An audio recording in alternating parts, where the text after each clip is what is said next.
Daniel Stern, måden hvorpå vi voksne reagerer på barnets signaler ved at afgørende indflydelse på det selvopfattelse og oplevelsen af succes eller fiasko.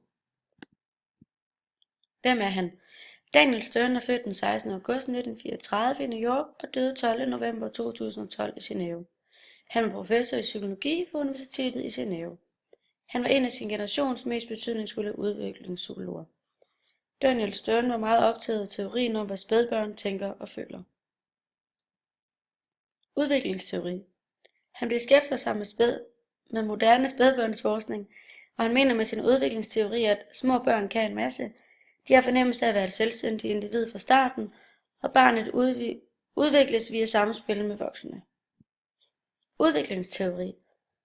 Den første fase er 0 til 2 måneder det gryende selv. Barnet kan bruge alle sanser, har præferencer, altså ting i bevægelse. Det kan være legetøj. Lyden af stemmer, lyse stemmer, kendte stemmer. Barnet foretrækker lugten af mor. Barnet kan overføre sanseindtryk fra en til en anden. Stemme med berøring. Da barnet gentagende møder glæde, grine, berøring, øjenkontakt og tryghed. Følelsesladede oplevelser. Barnet har kompetencer til at indgå i samspil med andre. Imitere ansigtskritik. Barnet kan lade lyde, sprælle, rette ansigt mod noget eller se væk. Øjenkontakt. Læse barnets signaler, og igennem disse signaler får barnet erfaring med selvregulering.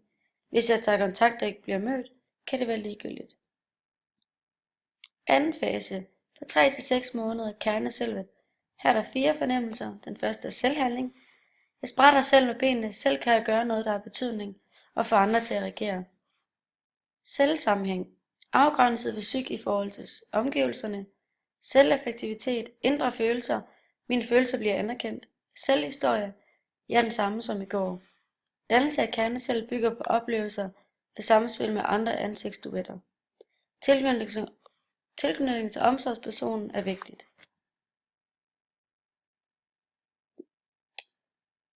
3 til 15 måneder. Det subjektive selv. Eller 7 til 15 måneder. Barnet forstår, at det har indre følelser, som de er alene om. Barnet forstår, at andre har deres egne indre oplevelser. Forstår, at man kan dele oplevelser, kan se ved fælles opmærksomhed. Det kan være at pege, fælles intentioner og bevidst kommunikation for at opnå noget. Deling af følelsesmæssige tilstande. Se om mor er glad eller urolig. I samspil med det, jeg oplever med hinanden. Tilknytningsmønster. Samspil mellem mor og barn, altså kvaliteten, kan danne et skema om, hvordan mor er i forskellige situationer. Det er den måde, vi er på sammen. Hvordan man er som person, kan ikke ændre sit tilknytningsmønster. Udviklingsteorier, det verbale selv. 15 til 30 måneder. Empati sætter sig ind i hinandens følelser. Symbolase lader som om.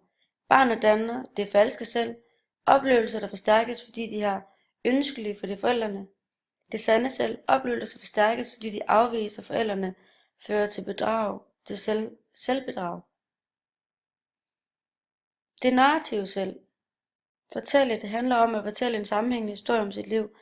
Meget vigtigt for identitetsdannelsen. Når vi kigger på, hvor Stern ligger i forhold til Elleris trekant, vil vi sige i drivkraft, indholdet og samspillet, så i midten længst op mod drivkraft. Det er det element i læring, som sættes psykiske processer i gang hos individet. Læring involverer psykisk energi, formidler via følelser, holdning og motiver, som både kan virke mobiliserende og samtidig selv kan påvirkes igennem læring. Ved at individet søger ny viden, forståelse eller nye færdigheder, vil individet også igennem denne i dimension kunne udvikle følsomhed i forhold til sig selv eller omverdenen. Elleris spor her Stern og hvordan han tænker udviklingsteori. Barn forstår det indre oplevelser, som de er alene om. Barn forstår, at andre har egne indre oplevelser. Derved forstår barnet også, at man kan dele der ens oplevelser. Kan ses ved fælles opmærksomhed, det vi snakkede om tidligere, det med at pege, fælles intentioner, bevidst kommunikation for at opnå noget. Barnet har altså kompetencer til at indgå i samspil med andre. De har en fornemmelse af at være et selvstændigt individ fra starten.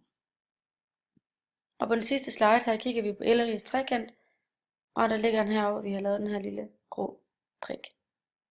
Og det var det.